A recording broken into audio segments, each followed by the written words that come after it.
Hello everyone, sorry for my absence on YouTube these past couple of weeks. I've just had a baby with my partner, so all my time's been spent with my newborn son and her. However, I've found the time to make this video as a few people have asked me to make a noob guide on how I play Mage.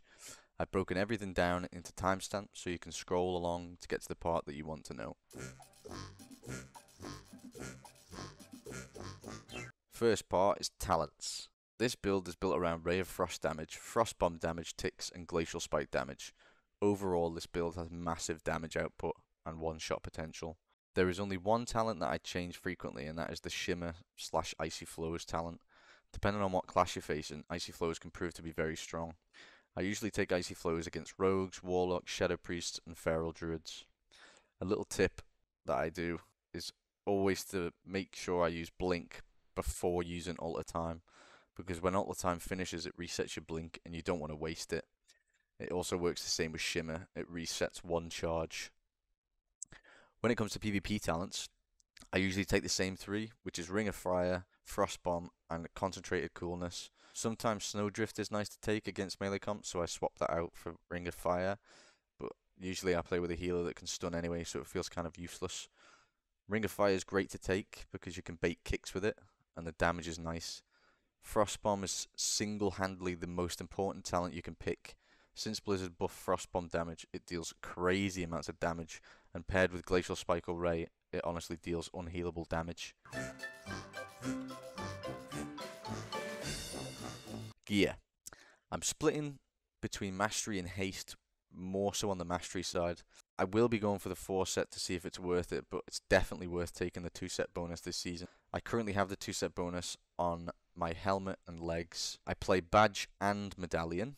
My first dream craft was the Belt, which is Infurious Binding, which basically when successfully applying the loss of control effect on an enemy, interrupting an enemy, or dispelling any target increases your primary stat by 5, 4, 6 for 10 seconds once every 30 seconds. I'm also currently using last season's craft for the Boots, which is basically precog. If an interrupt is used on you and you're not casting, you become immune to crowd control, interrupt, and cast pushback effects for 4 seconds. I will be dreamcrafting this next so that it has the current PvP item level, but I am currently using the old season one, like I said. If you don't know how to dreamcraft, I've included a link in the description on how to unlock it and craft this season's gear. It's the same as last season, but if you didn't play last season, then I'll include a link in the description. My Enchants and Gems. Enchants and Gems can be bought from the auction house, or you can craft them if you've taken dual crafting and enchanting professions. I have not, so I just buy them with gold. To get gems on your neck, you need to buy 3 tiered medallions. I buy 2 level 2 ones and 1 level 3. Usually it's cheaper than buying 1 rank 1, 1 rank 2, and 1 rank 3. The gems I use are called Zen Nalthorite, which is plus 70 mastery and plus 33 versatility. I use these for all my gem slots. The back enchant is Homebound Speed level 3, chest enchant is Waken Stats level 3, wrist enchant is 200 Speed level 3, weapon enchant is Sophic Devotion level 3, belt enchant is Shadow Belt Clasp level 3, leg enchant is 177 Intellect and 131 Stamina level 3. Boot enchant is Plain Runner's Breeze level 3. Both my ring enchants are 82 Mastery. I'm not going to cover add-ons in this video, as I have a full breakdown video on my channel already, so I won't be covering it in this video. But if you are interested, I'll have it linked in the description so you can get the same add-ons as. Also, if you want my UI, that's available in my Discord. You basically just join the Discord and you can see my UI settings as well. You just copy and paste it.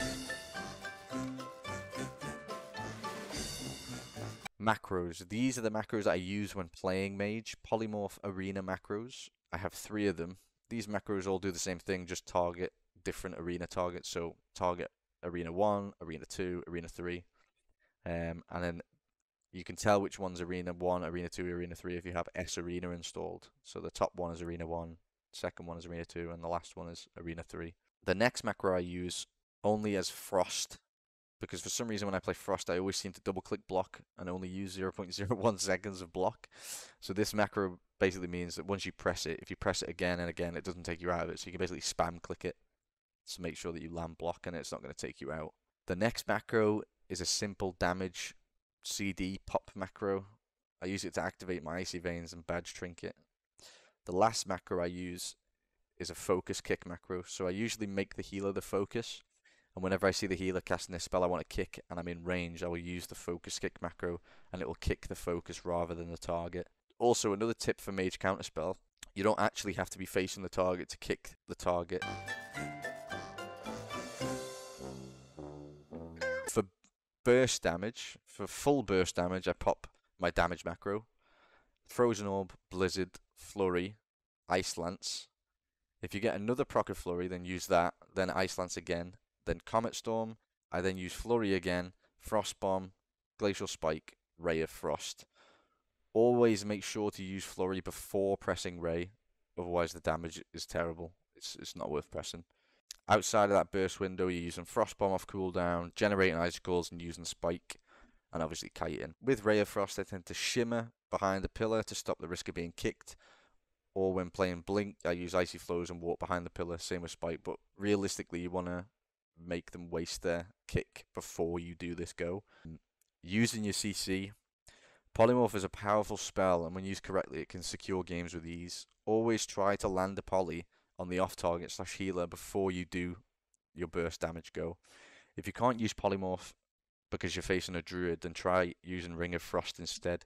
If you're struggling to land these spells, make sure to go in and use your Dragon's Breath to help you land these. Always keep one eye on DRs, diminishing returns. If you have my S Arena add-on, or Gladius, these are conveniently placed next to the arena frames so you can see them at all times. If you're not clued up on how CC and DRs work, I have linked a Wowhead post helping you to understand what spells are in what school. Thank you for watching this video. Please let me know if I've missed anything, or if there's anything else you would like me to cover about mages. By no means am I a rank 1, but I enjoy making videos about my favourite game and sharing insights into a few of my favourite classes. If you did enjoy the video and found the video helpful, then please like and subscribe, and why not follow my Twitch so you can see me playing live. You can also ask me questions there, or join my Discord. Everything's linked in my description. Thanks again.